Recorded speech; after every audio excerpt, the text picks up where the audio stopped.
لاکھوں کروڑوں درود نبی اکرم صلی اللہ علیہ وآلہ وسلم پر اور ان کی آل پر۔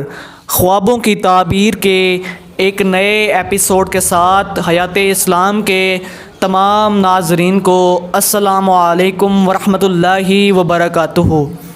حضرت ابن سیرین رحمۃ اللہ علیہ نے فرمایا ہے کہ ترش پانی کو خواب میں دیکھنا رنج اور بیماری کی دلیل ہے اور اس کا پینا بیماری کی دلیل ہے۔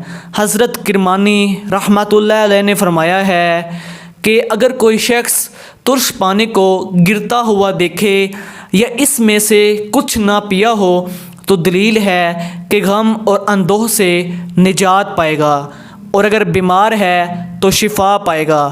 حضرت جعفر صادق رضی اللہ تعالی عنہ نے ارشاد فرمایا ہے، ترش پانی کا پینا 5 وجہ پر ہے: 1 بیماری، 2 غم، سوم جھگڑا، 4 حاجت، 5 عیال کے ساتھ لڑائی۔